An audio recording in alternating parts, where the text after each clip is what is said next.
Welcome back to the Reality Guys. I'm your host, Billy Blanks, joined as always by my co-host, Brian.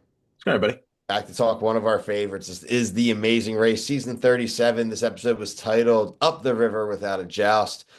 Make sure you like to subscribe to your TikTok, Instagram, Twitter, all of your amazing race coverage. We've covered several seasons now, episode recaps. Go check out if you are catching up or this is your first season and you want to go check out some old ones. Go check out our reviews. We're also covering Survivor.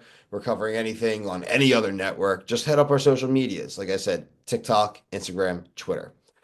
Brian, the remaining five teams, yes, I said five teams, following last week's non-elimination leg, which ended in Naples, Italy. Obviously, didn't love that there was a non-elimination leg, and this will come into play with the team that didn't came in last week, did not come in last this week, and that to me is some BS. Uh, this this leg was mainly stationed in Strasbourg, France, which was referred to in the beginning of the episode at times, was referred to as the capital of Europe. Pretty cool, a lot of medieval stuff. We'll get to everything, but Brian, I want to get your impressions just on the episode overall. Yeah, I mean, I think you kind of said it best. I'm really annoyed with the outcome of this episode. I don't love what I like. We don't learn non-elimination legs like this late in the game, and I just not a fan. Not a fan because I thought Brett and Mark were like. I know I'm jumping ahead, but like No, it's they were the fine. ones We're that full I thought they spoilers were on gonna it, win. They, obviously. they were my number one in the clubhouse to win this game. They were, and I felt for you, Brian, because I remember you saying that last week. Now, I didn't feel as strongly about them, but I did not think they were going to be eliminated next. I No, frankly thought Han and Holden were going to hold their spot and end up in last place. That ended up not being the case. A lot of position changes throughout this leg, and honestly, I'm not going to recap all of them. I think that if you want that, you can go check that out somewhere else. I just want to kind of talk about the overview of each of these things here, Brian. I thought the legs started out really well. I thought the Council of Europe stuff was classic. I did like that Alyssa and Josiah needed two attempts. Talk about failing upwards in a leg. They were stumbling all over yeah, themselves our leg and ended up in second place, Brian. Just shows how much at the end of the day, some of the basic navigation stuff really can yeah. move everything around. No, and I mean, I can't really get mad at that. I mean, that to me reminds me of old Amazing Races. Like, 'cause I feel like a lot of the times it's you finished whatever you finished the challenge, you were that's where you were. Yeah. Like, there wasn't any like many big changes in positioning, and like you said, it was tough to keep track of what was going on. And like the way I thought they edited it, where like, and I the one thing I will say I really liked is like the challenge disbursement was like well, obviously it could be even because it's through two five teams, but I like that two went here, three went there. Like I really like that. I do agree. We'll get to that when we get to the detour. Yeah, Yeah. out the dry or for the birds. But again, I thought it was a quick, nice thing. I thought it was a cool location. Once you received the clue, you had to go out there and get out of there. Uh, I think this is like kind of the first sign that it was bad for Mark and Brett. Like they struggled with navigation getting there, right? The Mhm. episode early on was them going, everyone else is just as lost. Everyone else is just as lost, right? And while we knew we had a lot of time to make up, it turns out that those minutes really did end up mattering for them. We go over to the roadblock. This is where we get the episode title. This was laugh out loud funny, Brian. The water jousting, Mhm. the cutthroat sport of medieval water jousting. Brian, they couldn't have rowed those boats any slower. I know. I know, and I think this is where really where they kind of lost the race. Yeah, so let's go through. I have the results here. So if you guys don't understand what's happening, it was the river. It's funny. It's like literally, it's like the River Ill. Like that's how you would say it in Mhm. English. But one member from each team had to knock an opponent into the water to advance. So literally, you were on a gondola, they were on a gondola, and you had your foam style like you were playing like Global Guts or American Gladiator. First matchup, the matchups were determined by the order that you arrived. Han and Holden, who started in fifth, got there first. I mean, instantly position flip all the way from fifth to first, literally from no challenges, just from arriving to a place and leaving it there better than other people. Crazy. Just why I don't know why this season has so many bottlenecks. That's just what they Sick do of now, it, dude. Brian. And I'm going to tell you the truth, and I have it in my notes here. People don't have to believe me. As soon as I saw the matchup of Han and Carson, I was like, Han's going to smash Carson. No, 0% chance Carson winning. I was. She's so low. She knows what she's doing. She likes to surf. She's got the eye of the tiger.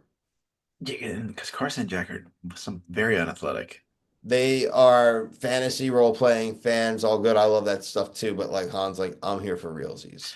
But Yeah, I will give Carson credit because then he went and took Jonathan down in the set. Jonathan, again, the biggest unathletic douchebag. And I'm sorry, everyone. Jonathan's a douchebag. you need to Jonathan, apologize. jerk off, No dude. one's gonna What an side. No one's gonna be asshole. on the other side. What a grade A asshole. Yeah, First of all, he loses the Carson. You should be embarrassed. You're a big tough guy, right? You're also a big tough guy the way you want to talk about your wife and just yeah. bitch about everything she does. Or she my first of all, use her name, brother. My wife didn't do good at the cheese. You eat the fucking cheese, man. Really? Yeah. Look, we all get annoyed at our significant other, but I mean, I would never. It would take a lot. I don't think I could talk like that, especially he knows he's being filmed. On camera, brother? Yeah, like that. That's just kind of Not what's saying you crazy. shouldn't talk to someone differently, but if you're willing to talk like that in front of about somebody on camera, like you're a grade A jerk off. Yeah, that's kind of what like to me was crazy. Like he had that little interview where he's talking to the camera to like he's like standing to the side and saying it. That was kind of fucked up. He's a loser, dude. Yeah, Um, I hope they don't win. I like her. I just don't like him. I know, and I'm sure their kids are great. I Jonathan does end up picking up. Nobody won their first match, but nobody lost two in a row, right? Because Jonathan beats Josiah, but then Josiah beats Mark. Like you said, this was the end of the race Mhm. for Mark, for those two, right? Because Brett and Mark don't have the fast pass. The other two, Alyssa and Josiah, have the fast pass to fall back on. So even if they lost and got the 10-minute penalty, they were just using the fast pass Yeah. right away.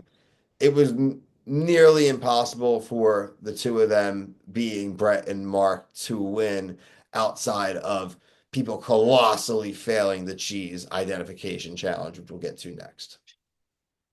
Yeah. Yeah.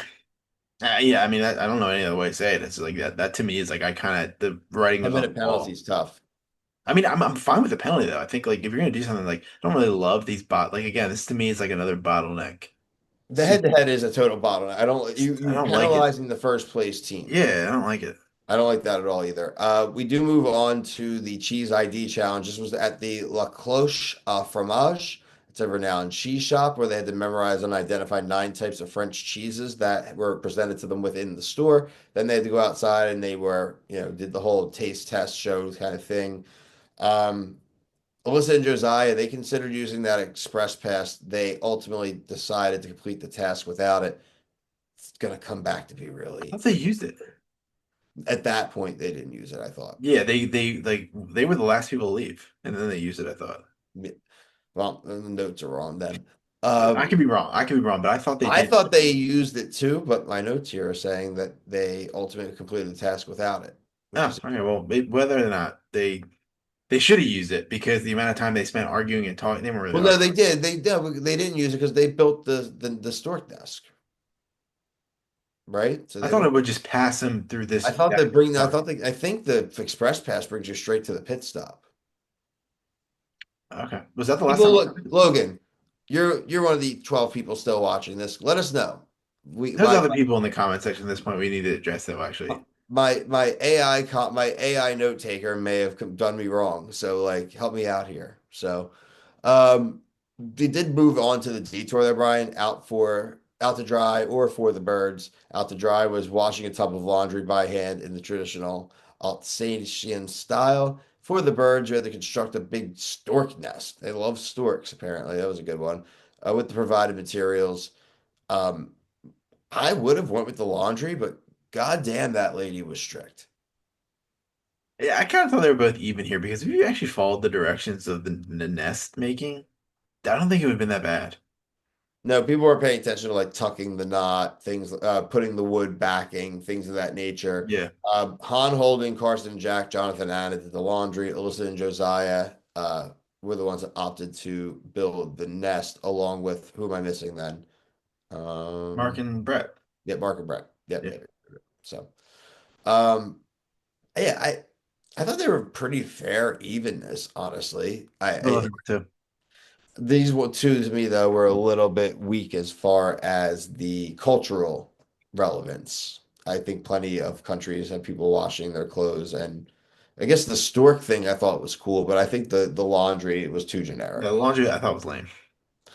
The pit stop, Brian, was at the Table de Orientation in Choisir, France. It is a winery type situation. Carson and Jack, the gamers, end up finally, after the last few weeks of being at the back of the pack, being back at the top, they received the cashback reward for a trip to Helsinki, Finland, to Finland. Uh, Number two were Alyssa and Josiah. Three were Jonathan and Anna. Four, Han and Holden, and unfortunately eliminated our buddies Brett and Mark. Really came down again in the end with navigation issues following the water jousting penalty, Mm. man. Like there Mm. was just pre going to the initial Capitol building and then following the water jousting just screwed them, just put them back just a little bit too far. And I don't think they were mega far behind, but I love Yeah, no. minute wise how far behind they were. I would really like them to keep a running clock for each of the individual teams. So at the end of the race, we know you raced for 200 hours, right? But it'd be really cool to see like, oh shit, like just like we see the Tour de France results every day, right? We know how many seconds ahead each guy is of the other guy going into the next leg. I think it'd be really nice to have that, frankly.